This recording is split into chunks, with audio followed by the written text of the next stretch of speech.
welcome. Happy Friday, Financial Friday for that matter. We're going to cover some financials to give us some empowerment, some encouragement when it comes to the books of your finances. I know for myself, it's been a real challenge with finances, and just like today, things get away on you.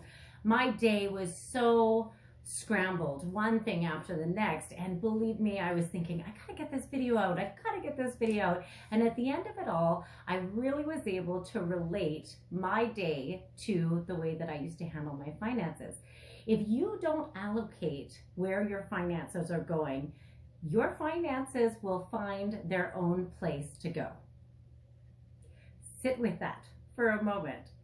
That's why it is so important to have a basic budget. I remember a few years ago, I was approached by Pastor Dave's wife, and she had asked me a very simple question. And this question, I wouldn't have thought too much of until after the math, until after I had really harnessed the power over my finances.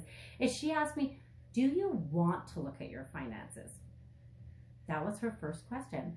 And of course I did. I thought everybody would want to look at their finances. But really, what she was doing is she was engaging my mind into a new lesson by asking, was I willing to? Did I want to? And by saying yes, that gave her the opportunity to ask me another question. Well, would you like to look over your finances with me?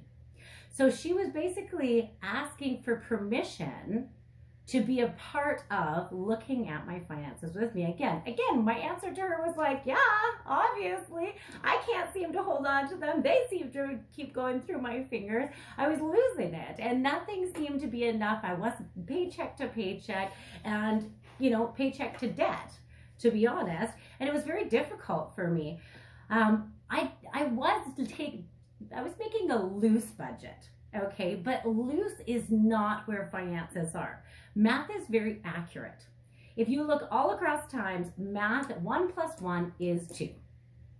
In nowhere can it be 1 + 1 is 3. In nowhere can be 1 + 1 is 5. It's always accurate. And so by knowing that our finances are accurate, we need to be very accurate in how we're spending them, or where it's coming in. Now, everybody has flexible or different finances that are coming in monthly. So this isn't going to be the answer in the big picture, but being aware of your finances, writing it down month to month. This is where she started me out. She took me just that month. And she says, what are the things that you need? Not the wants, but the needs.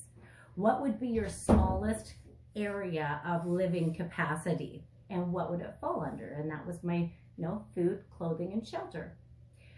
Then on top of that comes your, you have to pay, which some of us have visas, some of us have car payments, some of us have insurance, all those things that are, you have to pay them, or else, you're going to get your car pulled away from you, or you're going to lose your credit rating. Okay.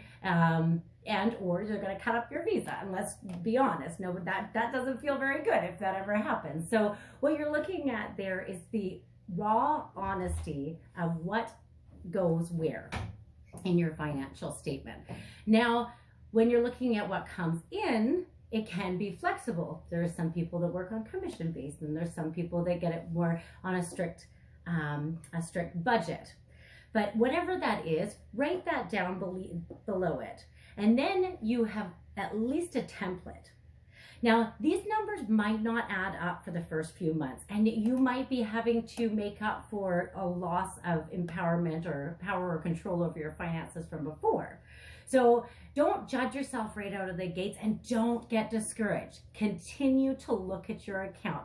A lot of people, when they start to feel that they're drowning or they've lost control of their finances, they just stop looking. That is the worst answer that you could possibly do. You never want to stop looking, because those numbers fluctuate when you're tapping that debit card. It's been never easier to spend money. You just tap a card. We don't even have to put our PIN in anymore. So if you don't keep a track on where your numbers are at daily, it can get away on you very, very easily. Now, after a 3 to 6 month span, you're going to start to see habits. Three months, I'm even going to say 3 months. 3 months, you're going to start to see the habits that we start to create. And that's where you can ask yourself, is this serving me the way that I want it to serve me? Am I where I need to be with my finances if I want to get here in my future? And if not, then you just need to, hey, ask for help. There is so many amazing financial advisors at the bank. There is so many awesome people out there that are willing to help navigate through these for free. This is at no cost to you. So use them as leverage. By being accountable to someone else, you're going to naturally make better decisions. Another really awesome thing that the most banks have done at this point too is started having on your online banking has a little wheel, and it partitions off where you're spending your money. Some of the banks have even gone to the next step to say, okay, what's your goal? And then you can fill in those things. So you can look at your own bank account and see if that works for you. Very, very important though, do your daily homework. Make sure that you're holding yourself accountable. You're not going to be perfect out of the gate, so don't beat yourself up, because by beating yourself up, you're going to go broke again, and it's going to be hard. I know that sometimes finances can't stretch. Reach out, get the resources that you can that can supplement some of those incomes. Don't have more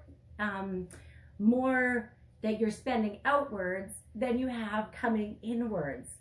That is the only trick to getting ahead in the beginning stages. Of course, it gets easier as you have more money in your account. If you can start putting things into a TFSA, highly recommended. Make sure that you're starting your retirement fund if you can. If you're not there yet, that's okay too. Okay, start with wherever you are, but pay attention. That is my biggest piece of advice in this chapter. Just pay attention. Don't ignore it.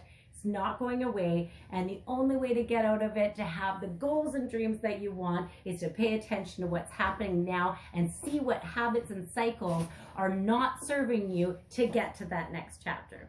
I hope this helps, guys. Happy Friday. Have a wonderful evening of hopefully rest and fellowship and friends.